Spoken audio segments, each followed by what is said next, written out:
Hello, everyone. Father Norm Douglas here with you again today. This is a season of great change for a lot of folks because it's that graduation season when kids are graduating even from kindergarten all the way to getting their doctorate degree and going off to some job, maybe overseas. And when we think about that change, think about it for yourself, not just about these changes, but in general. Do you like change? Are you somebody who says, wow, it's stable right now. I like it to stay this way. I hope it stays that way always. Of course, you probably find out if that's the way you look at it, that ain't going to happen. That the very nature of life and the dynamism of life, at least in some way, is about change. Probably also matters whether the change is something positive that you were looking forward to and expecting, or something trepidation about. Because it's this season and we're coming up to the Feast of Pentecost, which is about dramatic change in that church 2,000 years ago that the disciples weren't sure about, weren't expecting. They were kind of self-conscious and even fearful when Jesus had ascended into heaven, and were kind of saying, now what? But I'll come back to them in a moment, because sometimes maybe all of us have that now what in our life. Thinking of changes, and because I've been a priest for so many years and have been with a lot of kids in grade school, high school, just a couple of examples about change as we grow up, because life really is transition. I remember, and I've always enjoyed in the many grade schools that I've been in through the years, that they have a kindergarten, and almost all of them currently have a graduation from kindergarten service, where the kids get a little diploma and maybe a hat that they put on, like a graduation cap. And they go through this service to, now you're graduating from kindergarten and you're going to real school to first grade. And I've always been moved by the kids at that time, because many of them are real excited and looking forward to that, something new in their life. At the same time, I know I've talked to a few of them through the years who even were nervous, a little anxious about going into first grade.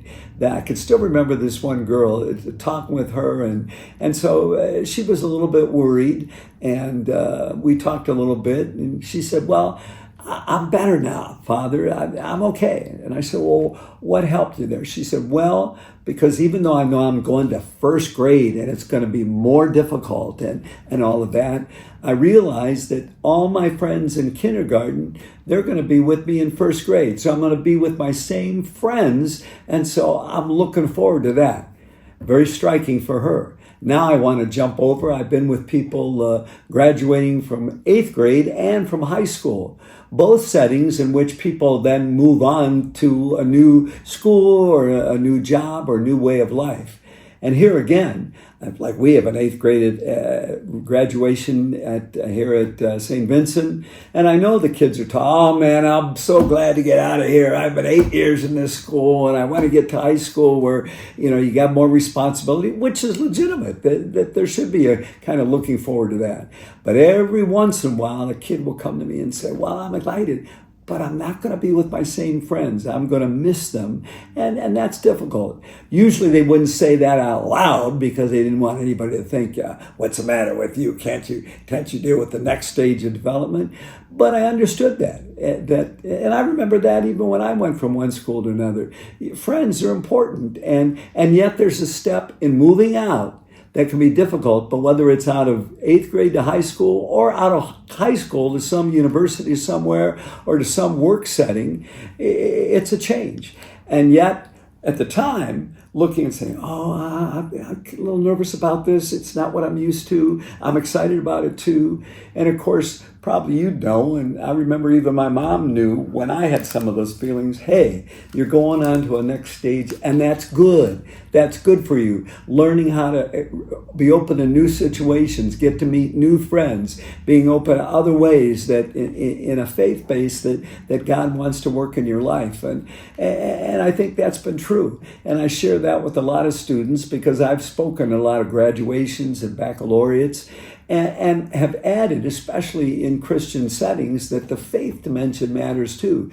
That for me, it made a big difference years ago to say, hey, the Lord our God, who fathers us as creator, the Lord our God, who's our best friend in Jesus, is the one and only reality that will be there always for us, will never change. Hopefully we change and open up more to that presence. I know in high school, the most important presence was my friends.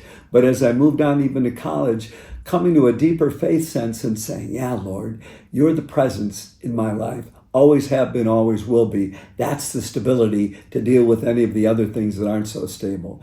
Finally, I want to say, partly talking about all this is because of the Feast of Pentecost. And here again, even when we think of God as a stable presence in our lives, that deeper sense of inner peace, also God's presence can be destabilizing. Look at this at Pentecost. The disciples were up in the room. Jesus had ascended into heaven. They were kind of by themselves, but they were called to pray. And then what happens? The strong driving wind takes them out of that upper room where they were feeling safe and takes them out into the streets of Jerusalem. The tongues as a fire fires them up. After all the way up to this time, they didn't want to talk about Jesus because they thought that, that the Jewish people might do to them what some of them as their leaders did to Jesus. But moved them out and got them going. And that changed everything. If they had stayed in that upper room and not been open, they wouldn't have been the people they became, reaching out with great confidence and faith to tell others about Jesus. And also the church wouldn't be born if people didn't come alive in faith and bring it out, which we've been doing in every generation. So I'm going to wish you turbulence, and change in your life, but turbulence and change that helps each of us to stretch and grow and remember the one presence in it through it all that we can so often take for granted. There's our God who has always loved us and always will. God bless. Have a great graduation at whatever stage you are in life.